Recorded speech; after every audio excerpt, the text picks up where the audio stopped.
We're going to have a very important conversation with Mike Salemi, who's with me here, about men, their roles, their challenges, and the importance of stepping into our responsibilities in the world today as men. And for women, I know that, listening to a podcast all about men may seem kind of boring. So before you jump off, I would like to encourage you to listen because I think it's very important to understand men, just like it's important for men to understand women. And I think hearing the many challenges that men are going through, for better or worse, helps every female that's connected to a male, either as an intimate partner or working with them or relating to them, which is all of you.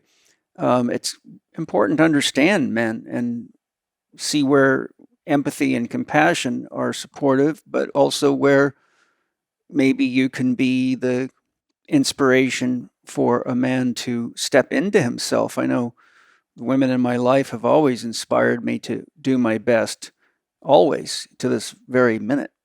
So, Mike, welcome. Thanks for having me, Paul. I can't believe this is actually the third time I think I've been on the show. Is So, that right? Yeah, yeah. I didn't realize that, but good. It won't be the last. I recall when I started working with you as a private client, we figured out you were about 25 at that time. Some of the common challenges I've experienced working with my male students and clients, and not just students and clients, but observing men that I know through various relationships, are a lack of discipline and understanding of what it means to be a man, a lack of commitment to themselves and their responsibilities, a lack of follow through, remaining in the child archetype and expecting mommy, daddy, or someone else to rescue them, a perpetual desire to take shortcuts, use biohacking strategies, and trying to masquerade as more capable than they really are, a lack of commitment in relationships with women and sadly often their own children, being very easily distracted, particularly by gaming and social media, and attempting to become a pseudo expert by constantly searching the internet for information on topics, memorizing it, and at the same time avoiding the work of engaging the material and developing authentic experience with the integration or the intention of mastery. In other words, working with the material to see if it's really true or not versus just believing it. And finally, being sucked into and becoming depleted from engaging pornography far too much in general. In our podcast together, by sharing these observations specifically and having worked closely with you for 2.5 years to rehabilitate a bad injury that you had, and then working with you on all aspects of life, the thing that I would like to share with the listeners is I'm sitting with Mike Salemi, and I never observed a single one of these qualities in Mike, ever. So you are among the very, very most disciplined students I've ever worked with in my career. It's my dream as a therapist and an educator that someone like you walks through the door each day. That's my dream, right? So to begin our podcast today, I'd love to hear about your life and what formative influences shaped you into what I would call a real man at such an early age. Like, even in your age group right now, you're 37.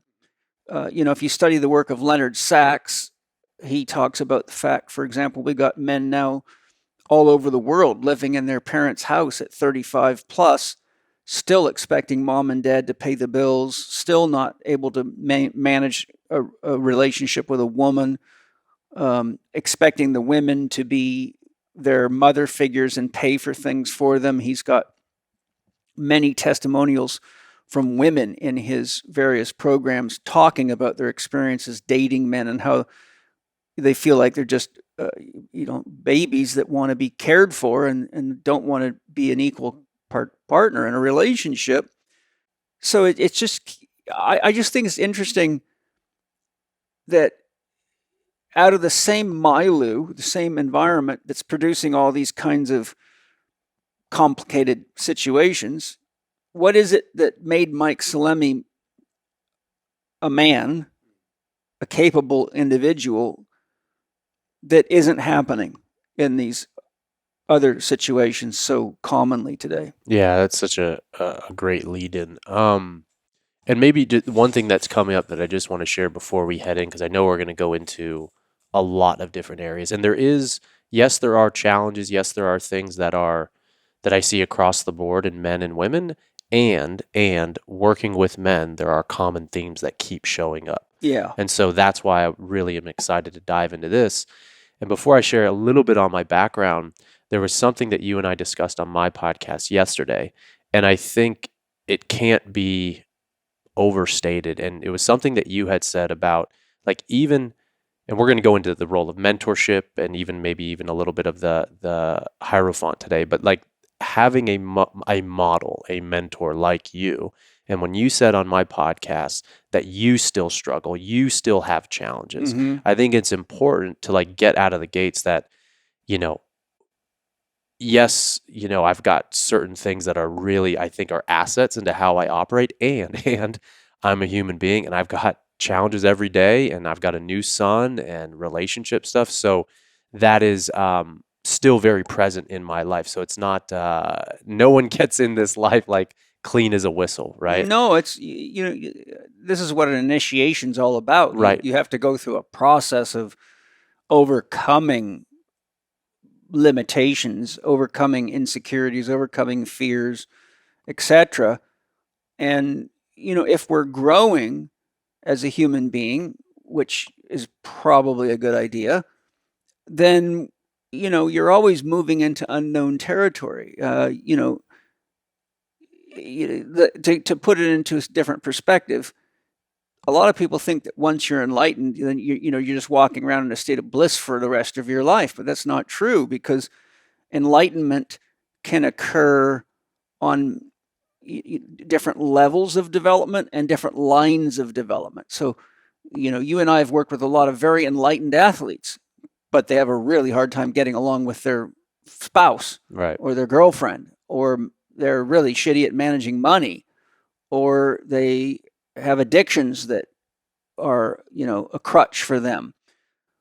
So because we're each unique, and because life is always changing and relationships are emerging and transforming themselves from intimate to not so intimate, or personal and friendly to not getting along, and so the whole milieu of life is constantly changing. So the idea of one being enlightened forever is just a sort of a fantasy type reality. And so I think it's important for everybody to realize that we always have a growth edge.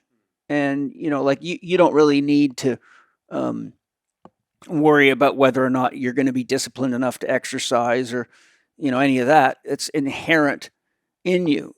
So that energy that when you were a young man, where you had to learn a lot of technique and a lot of focus and management and all the things that I taught you, that's now inherent to who you are. But being married wasn't. Being a father wasn't. And then the environment changes financially. Sometimes things are going real smooth, but then other times, wow, it's like, okay, I got to really hustle to make this happen. You get something like COVID comes along, and a lot of people were doing really well, and all of a sudden now their business is shut down or whatever. So you're facing the fire of transformation again. So it's really about, can you reach inside yourself and pull yourself up to the next level, or are you just going to lay down, play dead, and watch video games, or play, sidetrack yourself and then make excuses about it? And to that point, when I look back, so a few things really stick out. One was, I mean, I would be missing a huge, huge part of this if I didn't in some capacity talk about my dad. Yeah. Because the father, whoever played that role, whether it was a biological father or whoever played that role, was really how we learn about what the male archetype or the masculine archetype is, or what it can be. And so my dad was an immigrant. Mm-hmm. My dad came from Sicily. Both my mom and my dad are from Sicily, immigrants. My dad's the oldest of 5 and has been working since he was 9 years old. My grandparents had a grocery store in Sicily, in a small town. I mean, they grew up in a farming village town called Canigatini Bagni. And I've stayed out there, and they still do. It's almost like parts of The Godfather. They still, when someone passes away or there's a wedding, they still march them down the center street all the way to the church. And so that, my mom, even just thinking, my mom didn't have even dolls growing up. She would dress up chickens. That's cool. And she would always tell us, we didn't have much, and kind of that classic immigrant story. Mm-hmm. But when you come from that, and you're the oldest of 5 and you don't have much, and then you come to America, for me, I mean, as young kids, we learn via what we observe, what we hear, what we feel, what we intuit. Like, we learn in multiple different ways. And I've thought about this a lot, but I don't even remember so much my dad like telling me actually ever like what a man is, Mm-hmm. but the way in which he learned, like his work ethic and the structure, has always, from a very young age, I was always really observant and really curious. And so I saw him going in and out, day in, day out, working for the family. I mean, he was working a lot, 7 days a week, especially when I was young. He was in the marble and granite industry, so manual labor. So he was laying in the Florida heat when he came. So he was laying, and you were talking, I think, to me yesterday about you working in the Keys. Yeah. The humidity, the heat, the labor. Yeah. And there really wasn't an option for him. But for me and my brother, who observed that level of discipline, of structure, I still have a massive, massive amount of admiration for my father in the way of that specific model. Mm-hmm. And so when I think back to what were some of the most formidable influences, my father's discipline, his structure, and I think for all of us young boys, and young children as a whole, but what we're craving for is structure. Mm-hmm. We're craving, there's a great book for any of the papas and mamas out there. I love this book. It's called The Soul of Discipline. Yeah, all good. And they break it up quite simply, but I appreciate the simplicity of it and also the depth.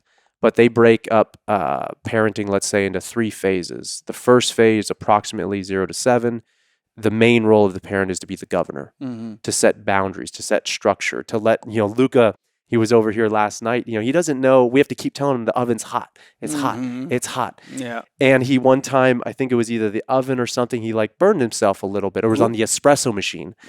And he learned, but also he forgets. And so we have to keep reminding him as he's learning. I mean, everything, you heard him probably a million times yesterday going, wow, wow, wow.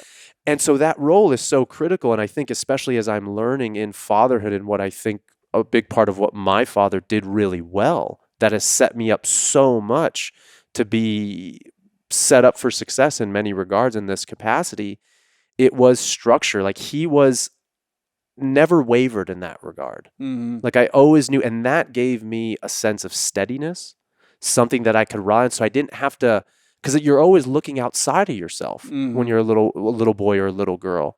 And so having that, I think, was so helpful. The structure, witnessing the discipline, witnessing his commitment. And also, too, you had asked me, like, what were some of the things? And as I thought back to different experiences, there's 3 qualities that I think are absolutely critical as boys and also in my development as a man.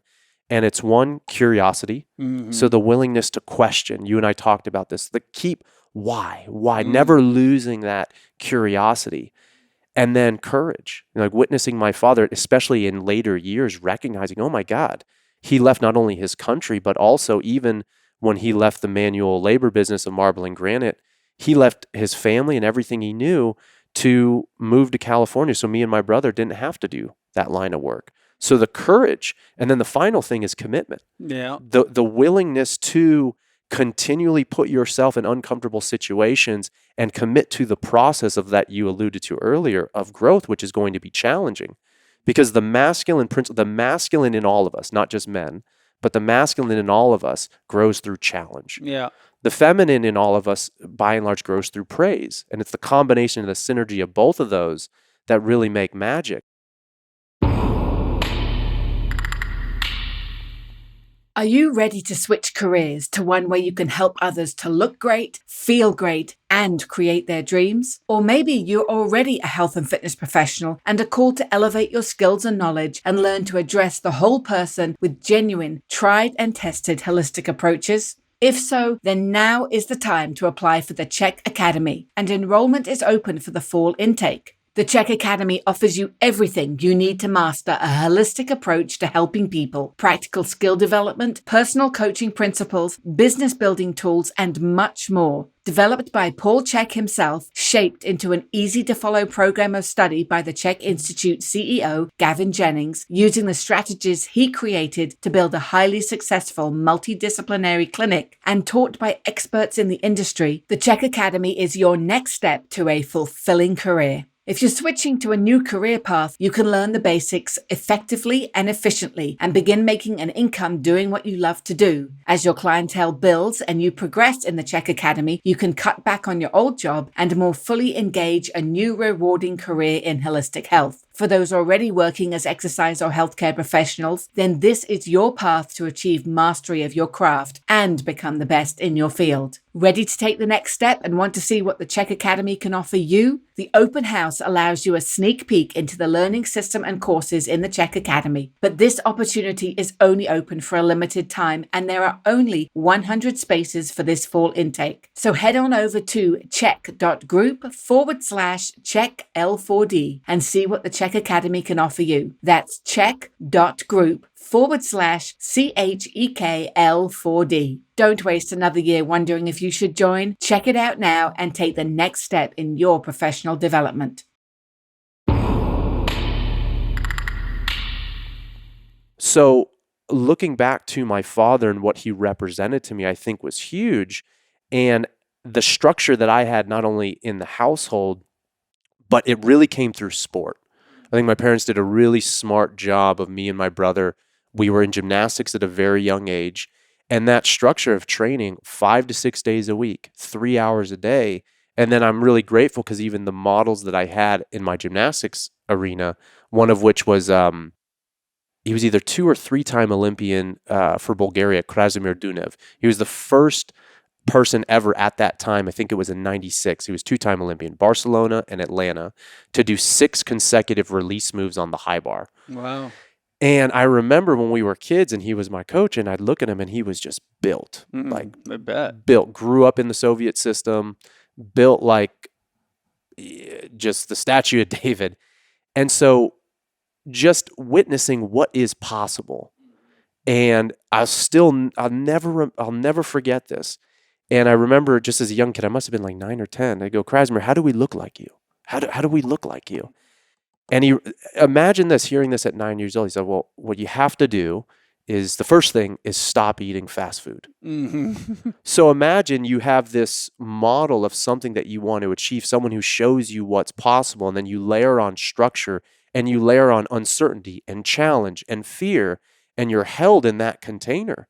And then someone's also telling you, if you want to look like me, hey, you got to take care of what you eat. Just that seed planted now at 37, so now almost 30 years later, we're sitting down having this podcast together, and I'm still going back to that lesson that he taught me. Yeah. So a lot of it was structure. And I mean, but to be honest, as a child, many times I didn't want to go to gymnastics practice. I didn't want to. Well, you get tired. You get tired. It's hard. Yeah. Your friends are playing out there. Yeah. But I'm so grateful because what that did is when I hit 14 is when I came across the barbell. Mm. And the environment was a very small knit powerlifting team of all men. There's no way, it was all men. We had like 18 of us, all blue collar guys, garbage men, firefighters, police officers, workers, very humble guys. And what I found out, even just reflecting on this podcast, is I realized even though a lot of the structure that I had was created for me early on, once I touched the barbell, there was something that it did inside me that it represented, and what I saw it doing in the team, that I actually took the initiative. And from that point on, no one had to tell me to show up. And I just loved the environment. I loved the mentorship of it. I loved witnessing struggle and challenge and adversity and going back through the dream creation process of how do we look at failure differently? How do we approach these things? How do we handle lifters when you bomb out at a competition? Yeah. And so those are some of the biggest things. But when I look at it, it was so much about witnessing my father, having structure, and then taking that structure and really making it my own so Yeah. that it was, to your point, it was hardwired in me that no one today has to tell me to work out. Right. It's just, it's such a part of my nervous system that it's a part of who I am. I think inherently, in men especially, and I know for sure that this exists in women, so I don't want to say that imply that it doesn't. But I think there's something inside of us, especially if we're healthy. Like if you're not healthy, like people that are eating junk food and just don't know how to take care of themselves, staying up too late, just not managing their bodies properly. Those people lose. If you don't have good diet and lifestyle, your life force energy gets so depleted that the growth factor that is inherent, like when you have enough libido in you, life force energy, creativity and growth is just an inherent part of the natural process of being alive, I think. I think if we're healthy, it's normal for us to want to challenge ourselves and explore new areas, But imagine if you've got a 2-year-old kid and you've got a little one, so you know this, they're constantly wanting to explore the environment, and they're always challenging themselves to climb, to do everything. But now, if you take that same kid and feed them a bunch of garbage food, or they got gluten intolerance and you don't know it, there's a certain point at which the body goes into survival mode because it's struggling to get enough resources and energy to keep its core survival functions or its autonomic nervous system and glands and organs functioning well. So that child stops being explorative. It just kind of lays there, and its world collapses because the body goes into survival mode. And I think, having studied the issues of food and soil and the food industry for so long, and studies like Pottinger's cats and the work of Sir Robert McCarrison's research and others like that, what you see is that as each generation seems to get more and more devitalized from poor diet and lifestyle factors, it's almost as though that the bodies of people are now struggling to be healthy. Therefore, the orientation is that I've got to somehow survive. And so you see a lot of addictions that are coping mechanisms because people are reaching for things that they use as coping mechanisms, but that aren't ultimately bringing that body back into a state of health. Just, I'm stating up front that I think one of the key problems we have is that we have a population of men and women, but since we're focusing more on men, that are devitalized to the point where their warrior spirit is manifesting itself in ways that don't require a lot of physical energy, like video games. You can pretend to be a warrior on a video game, but you don't have to train. You don't have to risk, being injured, doing stick fighting or sword fighting or, all the kind of warrior stuff, martial arts. So people kind of are unconsciously taking it easy, taking easy paths, but not realizing that if you keep doing that and you don't put awareness on what it really is that makes health and vitality, then it's almost like castrating. It's really like castrating a male. It changes the nature of a male. Like if you castrate a bull or a dog or a goat, they lose their aggressiveness. They're not willing to go out and lock horns and prove to the women that they're the one to have sex with.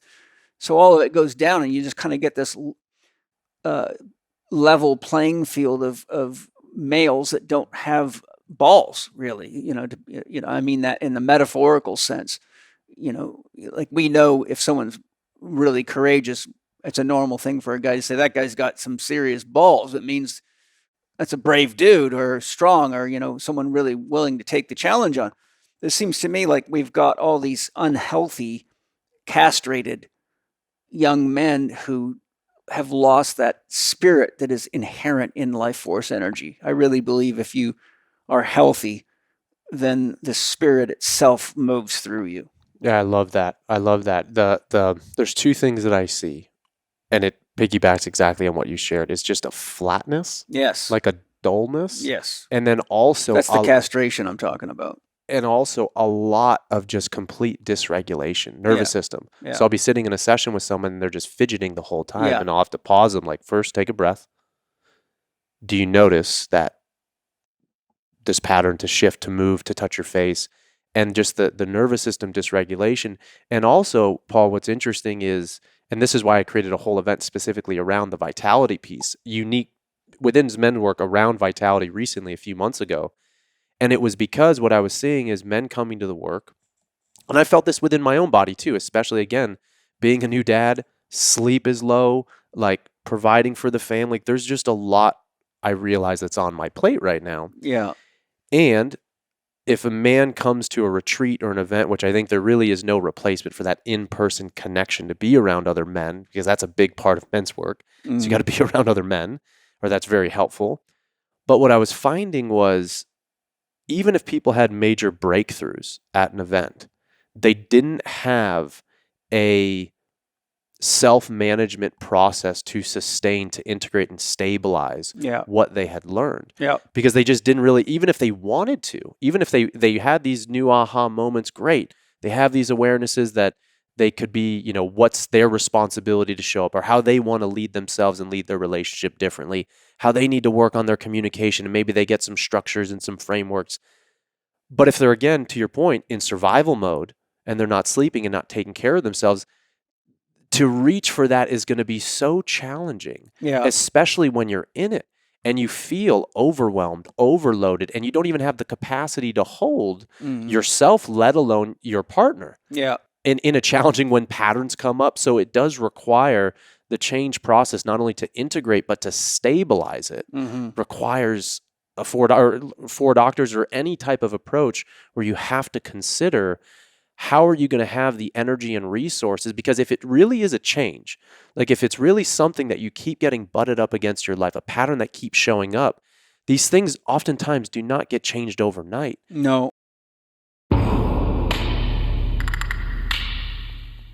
If you have listened to even one episode of Paul's podcast before, then you will know that he is passionate, and some would say even fanatical, about the quality of the food he eats and where it is sourced from. That is why the Chek household only eats pasture-raised meat, wild-caught fish, and organic produce. And that is why we subscribe to Wild Pastures meat delivery service. Each month, Wild Pastures delivers a box of meat that has been raised by family farmers in the USA using regenerative farming practices. 100% grass-fed and finished beef, pasture-raised chicken, and pasture-raised pork, as well as wild-caught seafood. You can customize the selection in your box, add on extra when you know you will be feeding more people, or change your options each and every month. You might be thinking that this will be too expensive for you, but Wild Pasture's mission is to offer the highest quality meat at the lowest prices because they want to transform the meat industry. And that means that more people need to be able to choose meat that is raised right. Their pasture-raised animals are part of a natural ecosystem. Their farmers use rotational grazing, practices that mimic nature, and so do not need to use synthetic fertilizers, pesticides, herbicides, hormones, or antibiotics. This beautiful process doesn't require the external resources, such as massive amounts of GMO grain, required with environmentally depleting conventional methods. And best of all, the meat and fish taste amazing.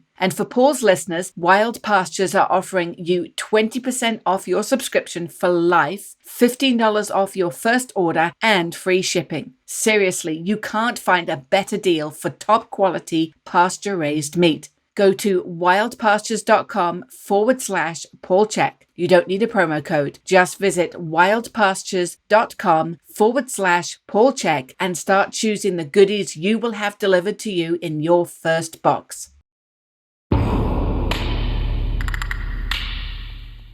And going back to one of the things that I think is so helpful, so I'm very grateful I had the structure, and almost probably 80% of men coming to work with me, whether it's whatever I represent or it's just a challenge that men are facing, is they're craving structure. And so that's one of the things that I know I either represent or provide: good accountability, good feedback, heart-centered feedback.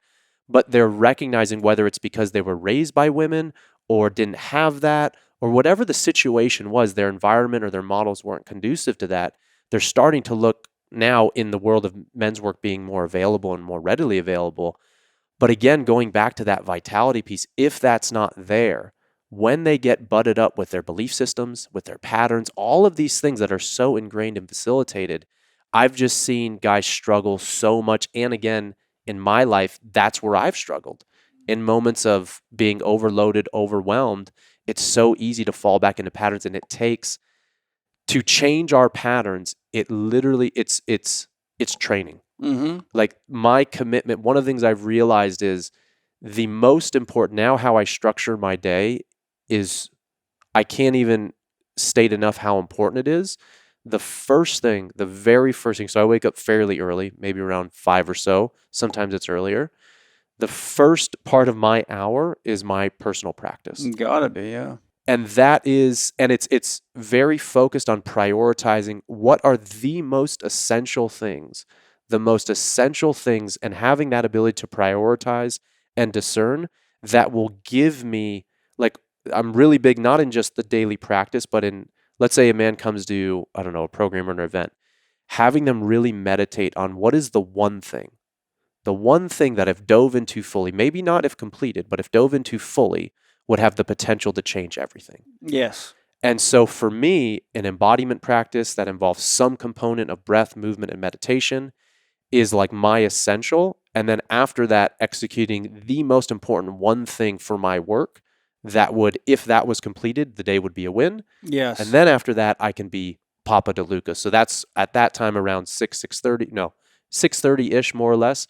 Luca gets up, then I'm Papa with him. I'm present with him until Lauren wakes up. So those things, my personal practice, the single most important thing in the business that will move the needle, and then fully present time with Luca.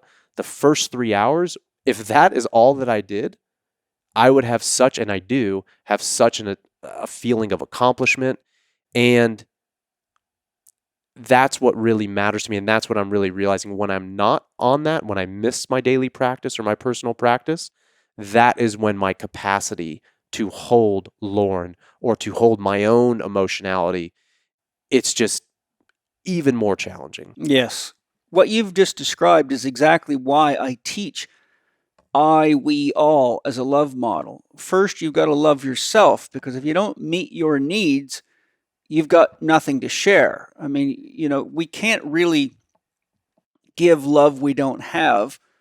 And if we give energy we don't have, we begin to resent the people we're giving it to, because we're projecting our own dissatisfaction with our inability to meet our core needs onto others. So what starts off looking like acts of service ends up becoming something that a person starts resenting inside. And that's usually when you start seeing friction emerging in relationships with spouses or people that you're close to, because you can only repress that inner frustration. But it takes some level of awareness to realize that the frustration's not with your wife or your girlfriend or whoever. It's your frustration with yourself. And if you keep telling yourself, I can't, or I don't have this, or I don't have that, then you just basically cement yourselves into a bad habit. My philosophy is we are each 50% of every relationship we have.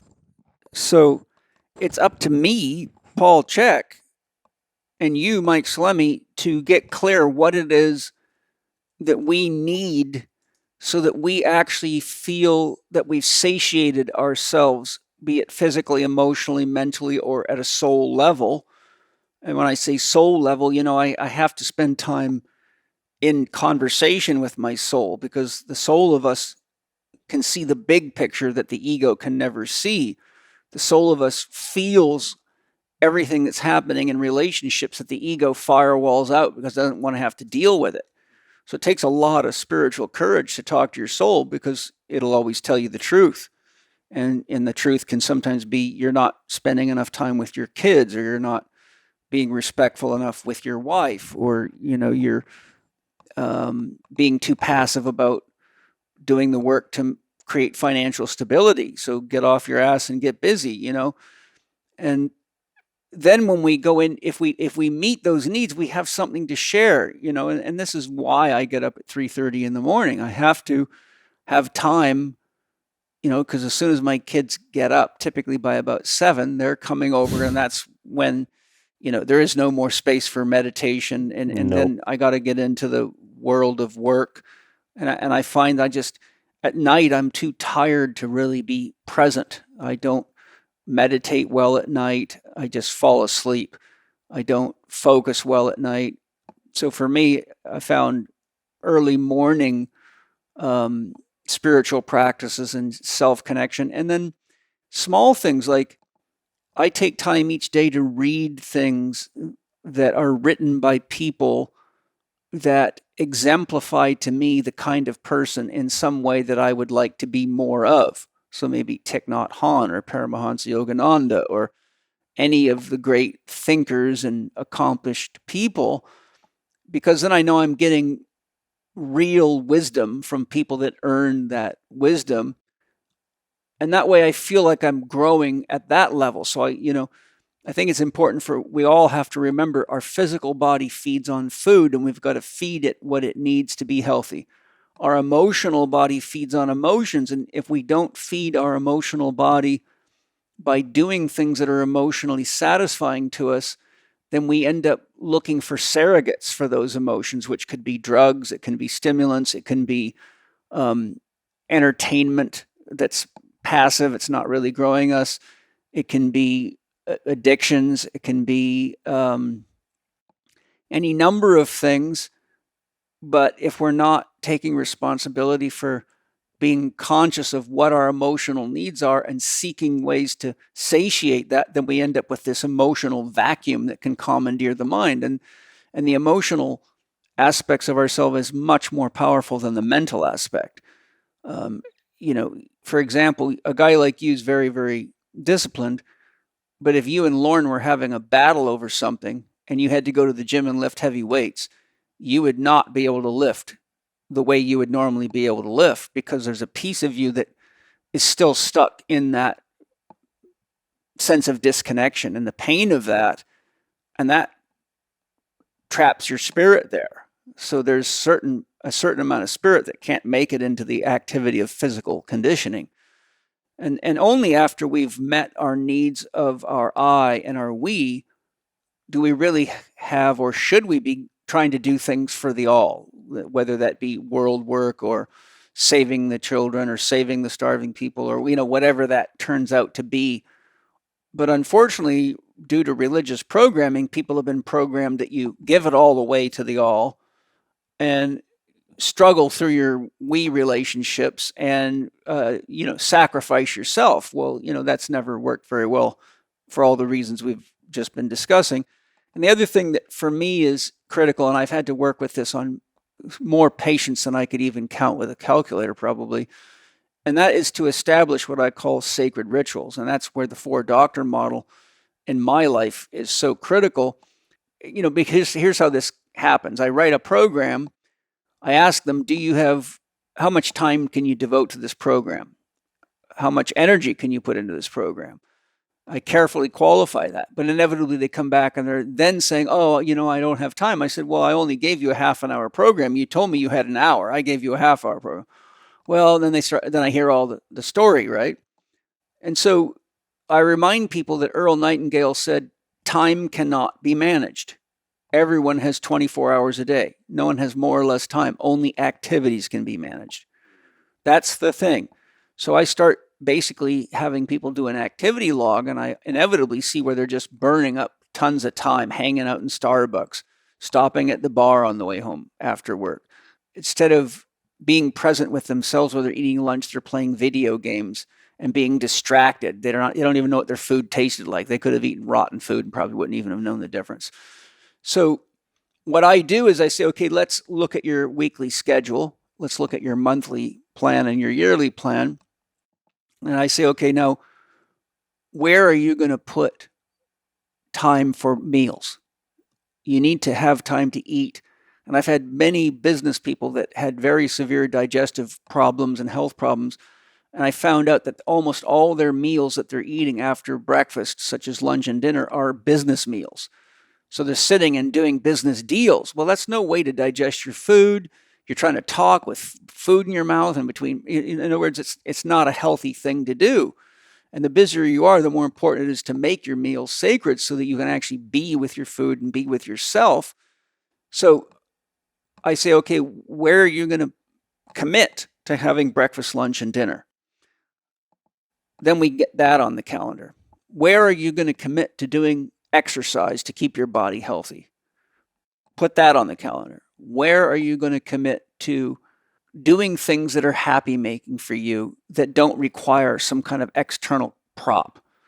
Like if you're watching comedy shows on television, you're not learning how to create happiness for yourself. What can you do? For example, what is a hobby that's important to you?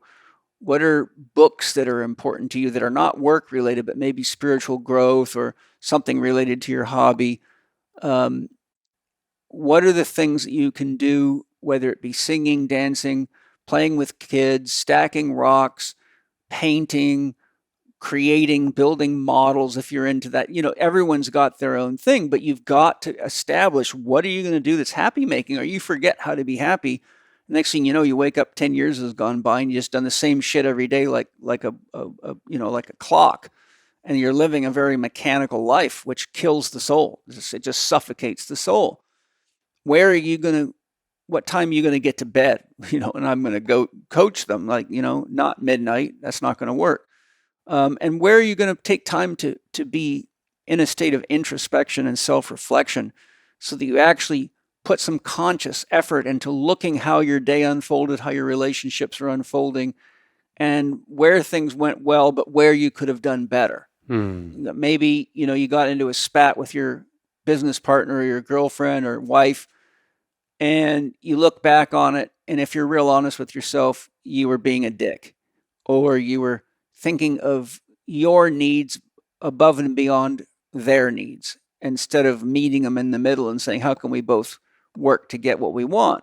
If you don't have that, then you just live this unconscious, repetitious life and walk around complaining how terrible your life is or how you're never going to have enough money, and you fall into a victim type archetype. So what I do is, as I finish this with them, then I say, okay, how much time are you going to take off a year?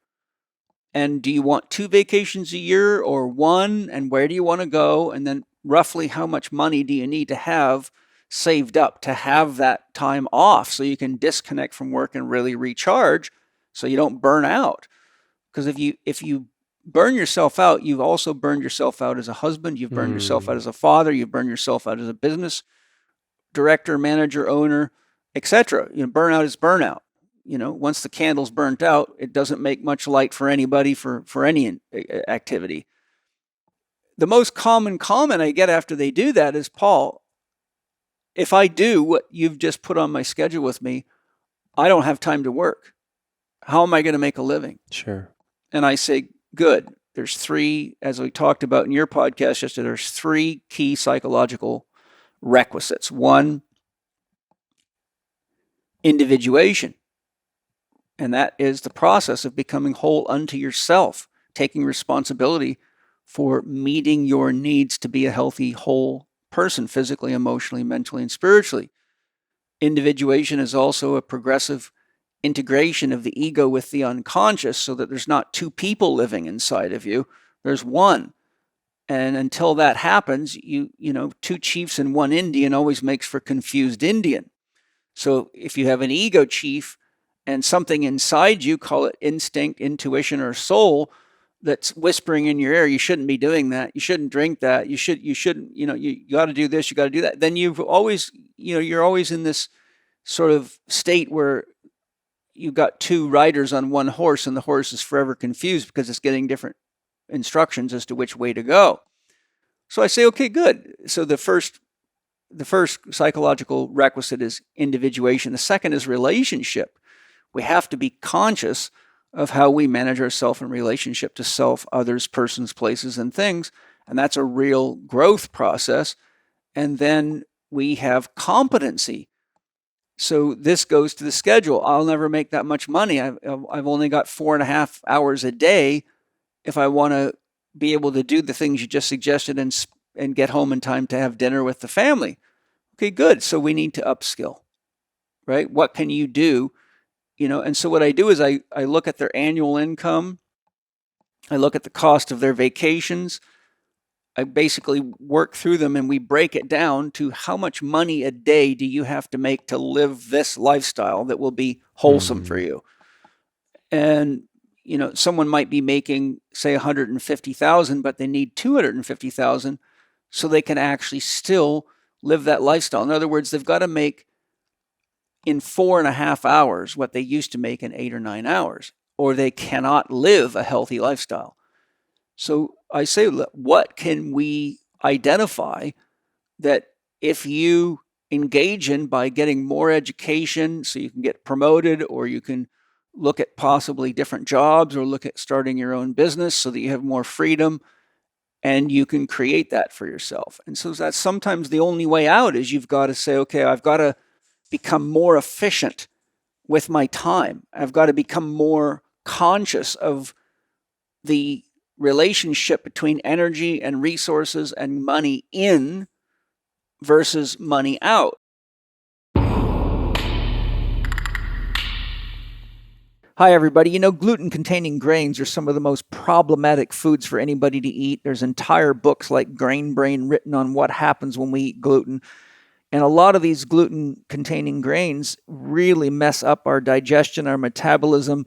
They cause all sorts of skin problems, gas and bloating.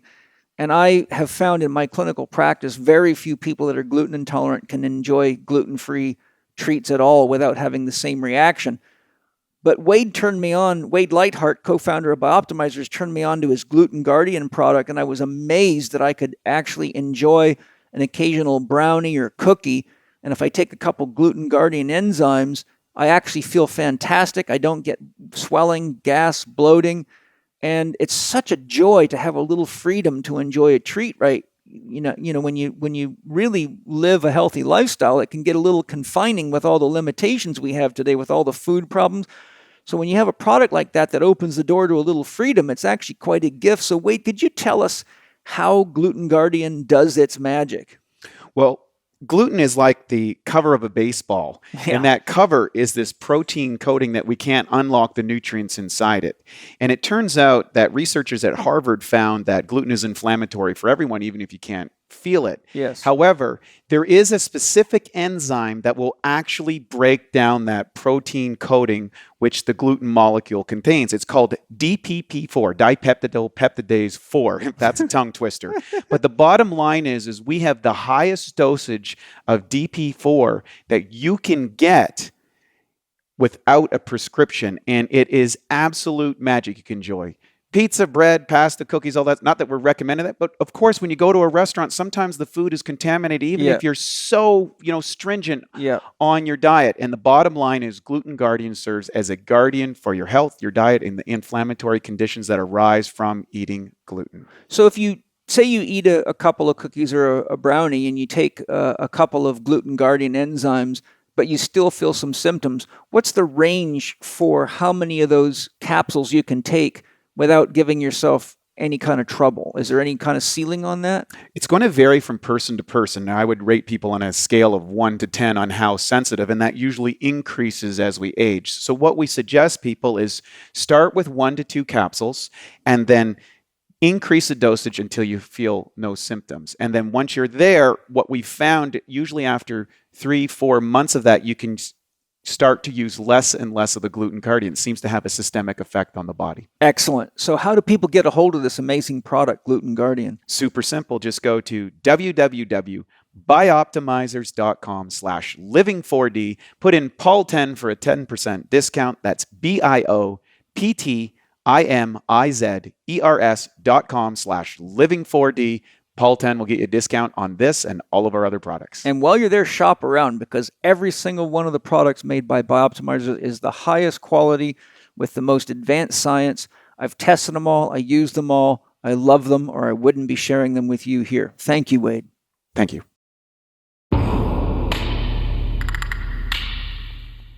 we were talking about all these podcasts out there, most of which never they don't last very long. And so people just cannot sustain their podcasts because they don't have the money to produce them.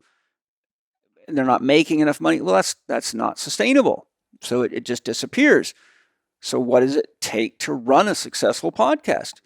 And get clear on that and set goals and talk to people that have successful podcasts. So if a person isn't willing to take that path and get clear on what it is that is a healthy ritual and what is it that they need personally, and then identify, okay, if that's the life I really do want to live and that's what fulfills me, what do I need to do to generate the income so that I can make that happen?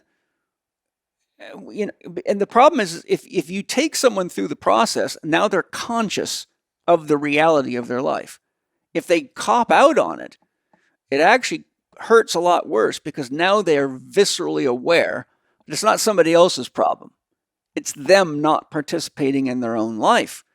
And that, you know, that's the reality we all face. We really do. We all have to come face to face with that dragon every day. And I have watched many of my clients make this transition, often kicking and was crying about it in the beginning. Yeah. But me, you know, propping them up and saying, hey, listen, you know, focus on what your dream is, not your nightmare. Or you just, you know, I always say, don't water weeds unless that's what you want to grow. In other words, if you keep pouring your mental energy into everything you don't have or how hard it's going to be, then you grow that and you manifest it. But if you have an I can attitude and you focus on that and you just keep, like Lao Tzu says, a journey of 1,000 miles begins with one step and then the next step, the next step. So set your goal, chunk it out, make that first step. Be very clear on what that first step is. If you look at the whole thing like, wow, I'm going to have to go to school and get, you know, career promotion or whatever, you can deflate yourself looking at the size of the dragon. But if you focus on that one goal and say, okay, that's done, next, and you know, so sometimes it takes a mentor or a coach or someone with a skill to help you break that process down so you can see it in realistic bite-sized chunks. It's kind of like, you know, if you try to do a month of training in the gym in one workout, you'll just destroy yourself. Mm-hmm. But if I say, okay, you know, here's what you need to do in this workout, and we're going to do this 25 times this month. So let's just focus on today and get through it. And then tomorrow will take care of itself, you know? So these are just some of the thoughts that came to me that I think are relevant to these issues. A lot of what you described, even reiterating what we started the podcast with, is you're really helping people create structure. Now, again, the masculine principle is very connected to structure, to order, to integrity. Something that has, like that glass bottle that you have right there, or even this cup, it has integrity, right? It can hold, it's a container, right? And it holds the contents or the feminine expression of inside. And so a lot of times what I think you're doing and what we're doing is really helping people create structure for their lives. And also too, to reiterate something that you said, when you create those things, then the question is, well, how am I going to work? Well, it's going to force you to use a different faculty, a different layer of discernment, a different layer of creativity. I have less time now than I've ever had. I was thinking like, what was I doing before Luca? And it wasn't that I was wasting time, but now I look back, I'm like, oh my gosh. And my income has gone up noticeably, even with almost exponentially less time. So why is that? And it's because the level of discernment needs to be, because I recognize, I was like, well, what's really important to me? Yeah. Being the provider, being a protector for my family, and being a present person. Like for me, what I'm realizing in fatherhood, presence is currency. And so the amount of undevoted present time that I can spend with Luca is actual nourishment, and it is so important to me. And so I want to also just share some like really take home things that people can do just right now from listening. If you're listening to this and you're struggling with decision making, because a lot of, and this actually I heard from you in Spirit Gym, I'm going to paraphrase, but challenge breeds clarity, or through challenge, we get clear. Yeah. And so if you just, fellas and also ladies, if you listen, make 3 columns. First column is clear no. Second column is maybe. Third column is hell yes. So look at those areas of your life that you have discerned that are clear no's, whether it's how, recognizing getting, 4 hours of sleep consistently, or whatever the clear no's are. What are maybes? Relationships, how you care for yourself, business activities, and then what are the hell yeses that deliver a great return on investment with how you show up for yourself, how you show up for those that you care about. Now, once you have that clarity, one, I guarantee you it's probably going to be pretty eye-opening. Yeah. But then the next thing is when you look at that column of maybes, that's oftentimes where we leak energy as men. Yeah. And there's a lot, going back to the integrity of the container, a lot of men are very leaky. Yeah. They're very leaky in their word, and we'll talk, I'm sure, about integrity. But what this can do is the question becomes, what would need to happen to transform or transition a maybe into a hell yes? And are you willing to go through whatever is required to do that? And if you can do that, and you can either move those things off the list or bring them again into the clear no or hell yes, what you'll find is immediately you're stepping into a different layer of self-leadership. Also, the maybe list often is likely to contain what I would call the habits of the lesser me. The person that I'm trying not to reinforce. Any number of distractions like hanging out in coffee shops or playing with video games or, searching the internet for information because you're in an argument with someone, you're trying to prove yourself right instead of focusing on what you should be focusing on. So we always have to look at who I was yesterday relative to who I choose to be today. And make sure, because the maybe list will almost always reflect the yesterday, not the today. And in tarot number 11 is justice. And she holds the balance beam scale in one hand and a sword in the other. The sword represents the mind and the faculty of discernment. And her job is to cut out the fat that's throwing the community out of balance. She's always got to think about who are the people, because the judge is a judge for everyone. Law is law.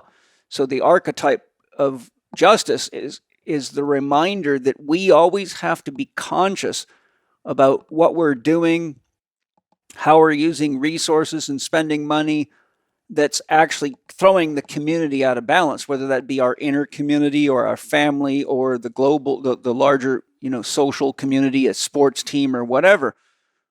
But if we don't really take the time to look at what is or what isn't contributing to balance, then we get stuck in patterns and often end up medicating them, thinking that I'll never get out of this. I don't, like I've worked with a lot of people that have been married for a long time, have kids, but 20 plus years down the road, I asked them, well, when were you first unhappy in this marriage? And it's not uncommon for them to say in the first year or the second year. I'll say, why did you stay in the marriage then? And, I get religious answers and I get things like, well, after I had a couple of kids, I didn't feel very attractive anymore. And I was worried that, nobody was going to want me. There's a lot of like insecurity type behaviors that lead to that. And so it's the same with any of these things. You look at your maybe list and say, why am I staying married to this? And is it really a fruitful relationship? And like you said, how do I get it to the hell yes category? Well, you got to do the same things in your relationship to whatever that is that you do to keep your relationship with your spouse a hell yes. You got to work together on it. And I think these are, things that most people don't think about, largely because they don't have mentors that direct their consciousness to the things that other people have learned the hard way. Yeah, and to be like a responsible leader of your family, like I think this is something that I've felt, and also I know many men have felt this. I mean, it takes ruthless accountability and responsibility and honesty and awareness. And the masculine, that you and I were talking about this yesterday, is a lot about direction, penetration, clarity. That is the sniper. It's not the shotgun. It's that faculty there. And so sometimes, like, it can feel unfair. Like, in order to be a leader for my family, I have to take responsibility for all these things. And the masculine, even in this is one thing that a healthy masculine leader brings to a relationship, is he provides, going back to, I'm going to keep hitting on this, is the structure. So if there's a disagreement, the person who's in the masculine leadership role can say, sweetheart, and initiate the conversation. There's something that's on my heart. There's something that's on my mind. Can we discuss it? Yeah. And provides that framework. And so sometimes it can feel, I hear this a lot, it's unfair. And that's, well, if you're going to be, whoever's going to be the leader of the family or the leader in that moment is going to need to step into that. And so it's going to require, once again, going back to curiosity, courage, and commitment, it's going to require a part of you that may stretch you, but that's also how we grow. That's totally how you grow. If you don't stretch, you don't grow. That's something for people to think about. If you don't stretch yourself, how do you grow? Well, you might grow towards obesity, but no other way. Right. You might grow in passivity. You might grow in inertia, but those are not the things that move us forward into a fulfilling life.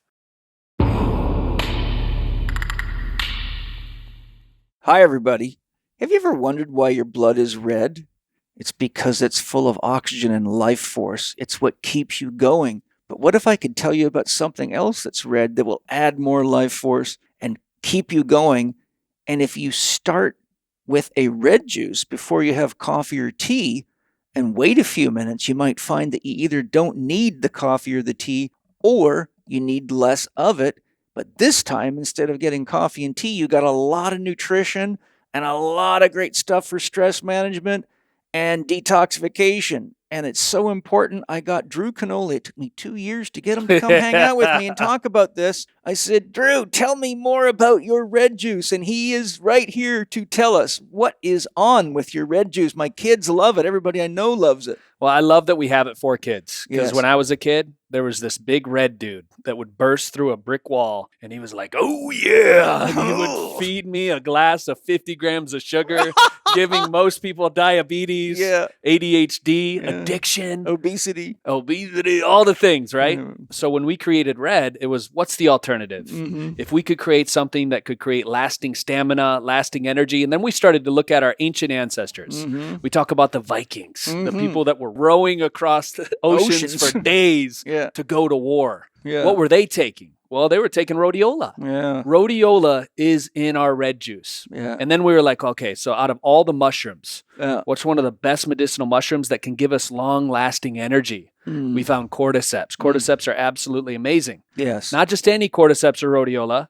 glyphosate residue-free and organic. Mhm. And how can we make it taste better than the, oh yeah, you know, how do we make it taste better than that without the sugar? Yeah. We added a little monk fruit. Monk And we- fruit's amazing. Yep, and we found the best berries on the planet. Mm. Berries in high amounts, which we have in the red juice, actually help increase stem cell creation in your body. Mm. What's better than that for our little ones and for us? Yes. And so many people are just lethargic. They're lacking energy. Yes. What could we do for that? Red juice in the afternoon, 2 p.m. rolls around, instead of a nap, instead of the coffee, drink the red juice. You're going to feel so much better. Well, if you need the nap, take the nap if you can, but then take the red juice to kick you back into gear. Exactly. I love naps and I love coffee. I do too, but I love to make sure I got the nutrition in me first. You know, the other thing is berries are a natural stimulant to the adrenal glands. So Mm. if people would do a little red juice before they do coffee and tea, they would pick themselves up naturally, except this time they're bringing in nutrition. And unfortunately, coffee blocks almost every vitamin and mineral you can put in your mouth. So, hey, there you have it, right from the man himself. To try Organifi's red juice and get 20% off your order, go to Organifi.com/Chek20 and use the promo code Chek20 at checkout. That's Organifi.com/CHEK20 and the promo code is CHEK20 for a 20% discount. You know, I've talked a lot about structure and we've talked about that, but I also think it's definitely a balance too, because that's one thing I've had to learn that Lauren's taught me tremendously. The amount of play, because the feminine in all of us is about the flow of energy. The feminine's always going to be geared more towards love and connection, the masculine more towards direction, freedom. And so what she's taught me day in and day out is, yes, to have structure and also recognize when sometimes the level of structure can also be a hindrance. Yes. And so she's brought in just without her even trying, just through the nature of who she is. Yeah. So it's been nourishment for me. The male mind, as you know, is oriented towards structure, and for many reasons, from the fact that we're largely the builders and the engineers, and I mean, not that it has to be that way by any means. There's females that do all these things, but it's more inherent, at least in our culture, that the men are the ones that create structure in everything, from the infrastructure of a city to the structure of machines to our day. Women often provide structure in the day, especially for children. But the point I'm driving at is that I've worked with a lot of really burnt out executives and athletes, and what I find is that they are actually so structurally driven that they push themselves to hold the structure even when they desperately need to stop being so structured. And that's why I introduced the concept of unbound play, which is, to me, Dr. Happiness. And in our culture, we need to have time, probably on a daily basis, would be ideal, where you have, even if it's a few minutes, to do something that has no outcome to be measured. Like if I go stack rocks, I don't give a shit if the thing falls over. I'm not engineering a building. I'm not building a new program. I'm not planning airplane routes to get to the next city. Those things we don't want falling over. You want to make sure your business planning and your family planning is good. But if you take time each day to, for example, one of the common exercises I give my patients is I have them get a little art pad, and I have them start their day by doing some kind of a doodle that says, "This is the day I choose to live today." So one of the most common things that comes out of people, without them even realizing it, because I'm looking at lots of people's art, is a little sketch of the sun with a happy face. So a bright, sunny day, right? And so I say to them, okay, first of all, there's some unbound play. No one's going to look at your art and say good or bad. It's just a chance to express yourself. And that's what I call putting a north on your compass. But then what that does for you is, if someone comes and starts, gossiping in your ear and distracting you, you can just bring that picture of the sun up, either pull it out of your pocket or look at it in your mind and say, is this part of my sunny day? No. So you disconnect from that. You say, hey, I can see you're really wound up about this, but I'm focusing on this right now. And maybe we can talk about that some other time. You have to learn to keep your compass oriented to north. But you see, the unbound play turns out to be an expression of the day you choose to have, which turns out to be a filtering mechanism for the activities and the relationships that do not foster the day you've just doodled out. And so that is a great way to integrate unbound play with the discipline of structure. And the other thing, there's a very good book. I don't know if you have heard of this book before. It's called Switch by Chip and Dan Heath. Excellent book on behavior change.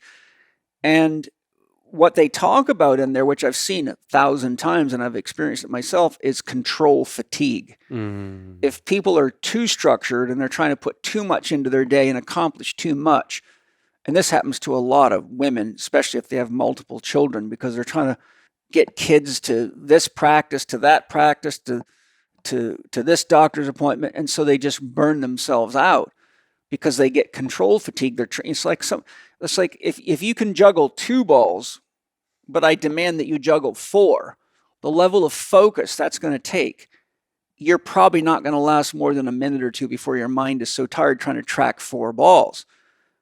So what we want to do when we're looking at the reality of our life is saying, how many balls am I juggling? And which of those balls are absolutely necessary and which can be put to the side? And how can I find some unbound play in my day because it's very it's chi accumulating, it's freedom, it's joy, it's playfulness. There's no pressure in there. So we have to depressurize ourselves. Then we can say, okay, now let me pick up those 4 balls again, and I can juggle them for a couple of hours. And like taking an art pad, I'm just using this as an example because it's so easy, and just saying, I'm going to take 10 minutes and just do a little doodle here for fun and depressurize. And then you go back and your focus is good for a couple of hours. But if you keep convincing yourself you don't have that 10 minutes, well, when you look at the lack of efficiency over the hours of the day, you probably lost an hour anyhow of productivity. So your 2 or 3 10-minute unbound play breaks, it could be something very simple, like just going out into a garden or walking outside and doing 10 minutes of breathing squats, or skipping rope for a few minutes because you want to squeeze in a little fitness here and there and have fun doing it, or just shutting your head off and listening to some meditation music and just emptying your mind. I mean, there's a lot of ways to do this. And I think when we learn to balance the ratio of structure with unbound play so that we're spending energy and resources and then recharging and centering, outputting, inputting, then what you have is you have a systematic approach that actually is sustainable. And I do that all the time. Like my body hates sitting for more than a couple of hours in a chair. So I'll get up, walk out, walk down to the front gate, which is, probably 500 yards, walk around the pond, follow my meditation trail back. Takes me about 8 or 9 minutes, 10 minutes. Sometimes I'll do it barefoot, so I have to be more present.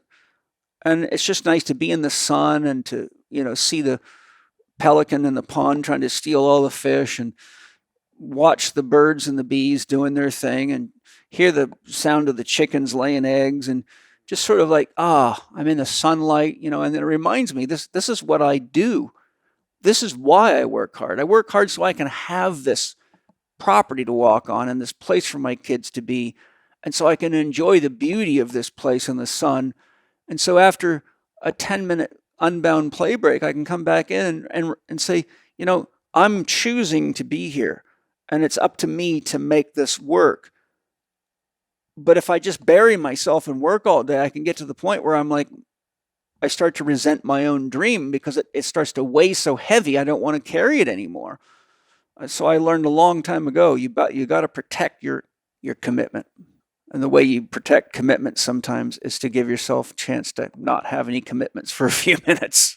I remember when we were coaching together and you first introduced me to the concept of unbound play, you actually had to write it for my homework. Like, you need to get some unbound play in. And I remember one area, we used some recovery, a bunch of recovery modalities, but one of which was for my physical body, but also that I found just massive freedom in. For those that aren't familiar, so powerlifting is the squat, bench, and deadlift, but when I went to come see Paul for work, it was to help rehab me from a kettlebell sport injury. So it's repetitive movement. I was at that time competing in the clean and jerk, 32 kilos for 10 minutes unbroken, can't set the bells down. So the same pattern over and over. And I remember one of the funnest things was you said, get in the pool and just play. Don't try to do laps. Just wiggle every single part of your body and play. Yeah. And I still recall back to just the freedom and what it did for my body, my physical body, but it reminded me of when I was a kid. And the times that I've connected most with unbound play, and I really got to give it up to Lauren because she's often right, and That's the case. She's been very helpful, and also it can be confronting sometimes to really see what I don't want to see. But what she's really pointed out is just how important play and unbound play is, and those things that I get to do or choose to do that we do together that connect me back to what I remember when I was a kid are the ones that are the greatest, the longest levers that give me a return. And that's also, in a similar note, probably one of the biggest surprises of being a papa has been, I thought fatherhood was going to be, and it is largely like me protecting him, being the governor right now, all that stuff. I had no idea the experience of what he was going to give me. Yeah, no, you don't until it happens. Well, when I'm with Luca in that for that hour or 2 hours, whatever it is in the morning, he goes, "Papa, play, play, Yeah. play," and we could play the same thing. The amount of books that I've reread, like 1,000 times, I've read Yeah. this one book or the same thing, but when I'm with him and observing him, and actually sometimes I'll mimic his movements from crawling and whatever. I'm like, well, this is actually really fun. Yeah. And we'll do little obstacle courses. I'll let him guide the way, but it's been so visceral and somatic at what it's unlocked for me. And so one of the biggest teachers has been how amazing and, for lack of a better term, how healing it's been to spend time with him and connect to the little Mikey or the little boy that, whether pushed down or got busy and had go all these things. And so he's been really, him and Lauren have been definitely my biggest teachers. Yeah. And so that unbound play, it is structure and without this, the self-resentment piece, the resenting of others, it's like corrosive Yes. in any relationship. Very true. Well, thank you guys for joining us for the first segment of the podcast. Remember, if you want to become a Spirit Gym member, podcast member, which is a small investment, I believe only something like $7.99 a month, which per hour is peanuts for the wisdom that I bring with all these amazing guests like Mike Salemi. You can join at paulchek.com and get the rest of the extended play podcast. When Mike and I come back for the next segment, we are going to talk about the many common things he's identified through his many years now of running men's groups. And we're going to address each of these common challenges and see if between us we can share ways to turn these challenges into opportunities so that we as men can be more wholesome in our role as men and in our relationship with ourselves, and to support the women and the children of the world. So thanks for joining us. Thanks to my sponsors for your amazing products. And thank you all for anything you buy from the sponsors. Not only does your money go to the hands of farmers and free-range farmers that are really taking care of the planet, but you're also feeding yourself high-quality food, and you're giving the podcast a little support so we can keep supporting you. Love is a boomerang. I'll see you on the other side. Spirit Gym members, stay tuned. Lots of love, everybody. See you in the next segment. I hope you enjoyed the conversation between Paul and Mike Salemi. If you found value in today's show, there's more great content waiting for you in our special brand new Spirit Gym podcast membership. When you subscribe, you'll get access to exclusive extended episodes of Spirit Gym with Paul Chek, members-only Q&A opportunities with Paul, access to the podcast members forum within the Spirit Gym community where you can interact with other passionate listeners, and the opportunity to purchase exclusive Spirit Gym merchandise. Your support helps keep the show running and allows us to bring you even better content. So if you're ready to dive deeper and unlock all these amazing extras, head over to paulchek.com/podcast and become a Spirit Gym podcast member today. You can visit Mike's website at mikesalemi.io. That's MikeSalemi.io, where you can find out more about his kettlebell and Bulgarian bag programs, retreats, and more. His podcast, The Path, is available on Apple Podcasts and Spotify. Mike's 8-week group coaching program for men, The Path to Inspired Action, starts at the end of the month, and you can apply to join by visiting mikesalemi.io/The Path to Inspired Action. The Men of Movement Mount Shasta retreat is also happening soon in October. Visit menofmovement.com to find out more. You can also follow Mike on Instagram at mike.salemi. For more of the resources mentioned in this episode, please visit the show notes page at paulchek.com/podcast. And there you can also find details on the special offers from our premier sponsors, Paleo Valley, By Optimizers, Organifi, and Wild Pastures, as well as links to Paul's social media, his YouTube channels, and his blog. And finally, if you enjoyed today's episode, please consider leaving us a 5-star rating and a warm review on the podcast platform of your choice. This podcast is available on Apple Podcasts, Spotify, Amazon Music, Audible, and YouTube.